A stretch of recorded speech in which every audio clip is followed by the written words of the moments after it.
Fala, turminha, tudo bem com vocês? Meu nome é Daniel e vamos iniciar hoje uma aula sobre conjuntos numéricos.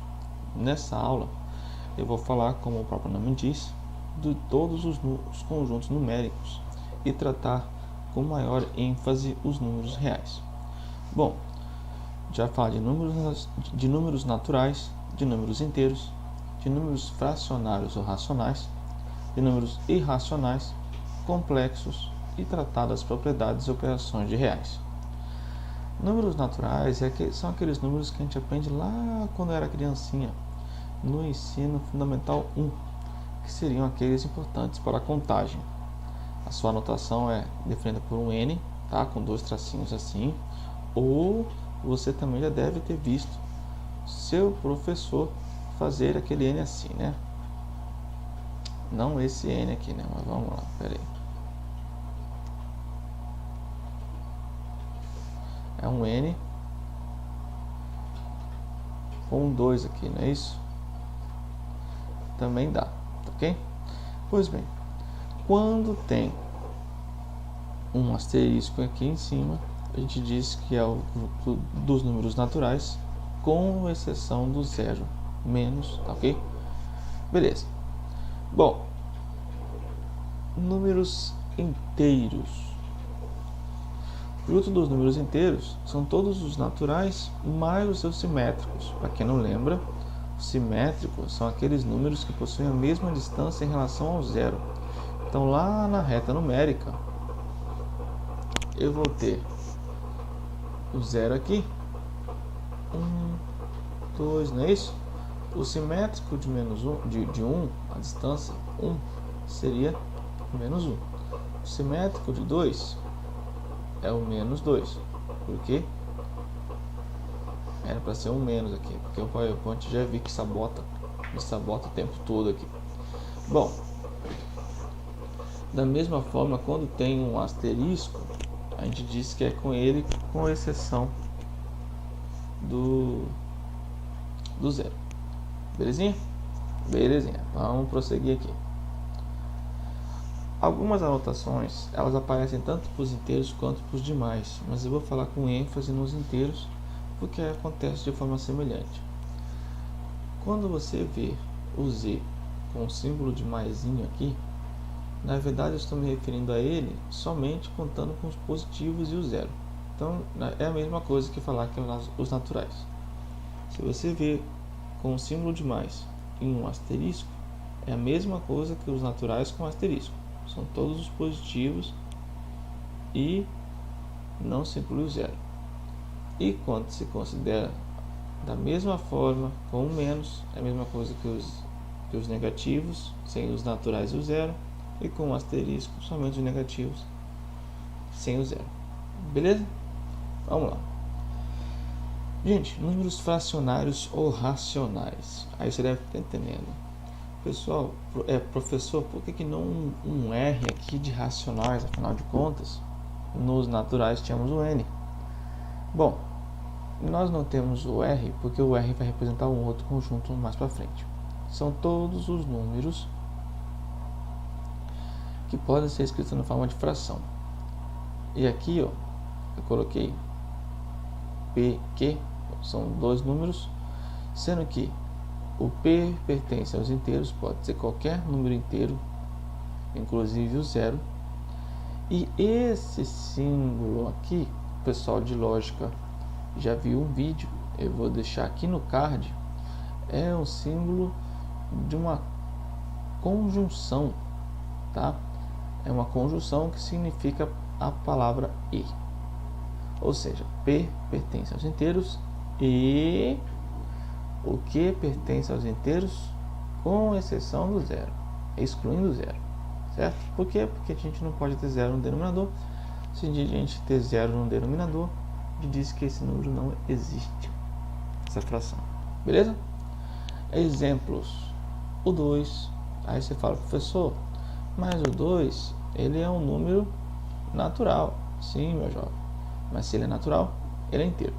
Se ele é inteiro, ele é racional também. A gente vai ver isso mais para frente. Menos 7 ele é inteiro, então ele é racional. 2/3 nem precisa falar, né? E enfim, todos aqui, incluindo periódica, a gente vai falar de dízima periódica em outro. Eu tenho 3 vídeos no canal. Eu vou deixar na descrição os links e eu aconselho fortemente que vocês assistam esses vídeos de dízima periódica, tá ok? Bom, vamos lá. Números irracionais, tá? São aqueles que não são racionais, né? Bom, são o seguinte, pessoal. A gente pode definir isso aqui, ó, como sendo I igual complementar do que em relação ao universo. Ou seja, eu tenho lá, ó, eu já dei uma aula sobre isso para conjuntos. Novamente o PowerPoint me sabotando. Esse aqui é o conjunto universo. E aqui dentro eu vou ter um outro conjunto dos racionais. Esse conjunto dos racionais aqui, ó, é o conjunto dos números que podem ser escritos na forma de fração. Todos os outros que não são racionais, a gente fala que são irracionais. Simples assim, tá? E aí são aqueles que são considerados, que a gente fala que são os decimais infinitos. Por que são decimais infinitos? Porque nunca tem fim. Então, o π, por exemplo, ele não tem uma sequência lógica e não tem um fim. Mesma coisa, raiz de 2, tá? Os números reais é como se fosse esse conjunto universo que a gente está trabalhando aqui. Então, os números reais são a união dos irracionais e dos racionais, onde a interseção deles é vazia. Esses são conjuntos disjuntos. E aí, ó, é muito óbvio. Então, neste caso aqui, esse desenho estaria equivocado se eu falar que são dessa forma, porque o conjunto de números irracionais é um outro conjunto separadinho desse, tá certo? Eles são disjuntos, ou seja, não tem nenhum elemento comum a eles, tá? Belezinha. Os números complexos são aqueles também chamados de imaginários, porque são todos aqueles que não são reais. Daí fala que é imaginário também. A gente não vai trabalhar nele agora, inicialmente, mas a gente pode definir aqui, ó, pelo diagrama de Euler-Venn, da seguinte forma: temos os naturais, os inteiros, os racionais, reais e complexos. E um está contido no outro. Dessa forma, o número que é natural, ele também é inteiro, ele é racional, ele é real, ele também é complexo.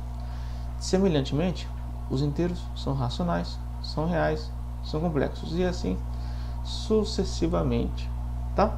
Bom, vamos falar um pouquinho das operações. São 4 operações nos reais, vocês já sabem isso aqui: a adição, a multiplicação, a subtração e a divisão. Sendo que a subtração ela pode ser reescrita como sendo a soma do primeiro com o simétrico ou oposto do segundo. Por exemplo, se eu tivesse lá 2 menos 3, isso é a mesma coisa que 2 mais o menos 3. Perceberam? Eu estou somando o oposto ou simétrico do mais 3. A mesma forma, a divisão. Quando eu tenho um número, por exemplo, 4 dividido por 2. Isso é a mesma coisa que 4 vezes meio.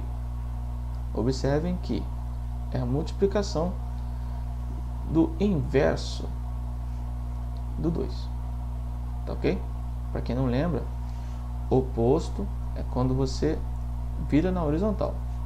Simétrico inverso é quando você vira na vertical. Tá certo? Vamos continuar aqui a nossa aula. Concluindo a nossa aula, a gente vai ter propriedades estruturais. O que vem a ser propriedades estruturais? São aquelas definições que fecham, né, que determinam o que vem a ser o conjunto dos reais. Nós temos aqui pelo menos duas, que é a do fechamento, se eu tenho dois elementos que pertencem aos reais, né, então a soma deles vai pertencer aos reais também e a multiplicação também. Ou seja, todos os números dessas operações elas vão estar dentro dos reais. Daí fechamento. A comutativa vem a ser o seguinte: se eu tenho A mais B é igual a B mais A. Não confundam com a associativa, tá? E aqui é a mesma forma. Lembrando que o que vale para o mais vale para o menos, se eu estiver tratando de oposto ou simétrico, e o que vale para a multiplicação aqui também vale para a divisão, se eu tratar do seu inverso, tá ok? Espero ter ajudado vocês com essa aula. A gente continua em uma próxima aula. Um abraço.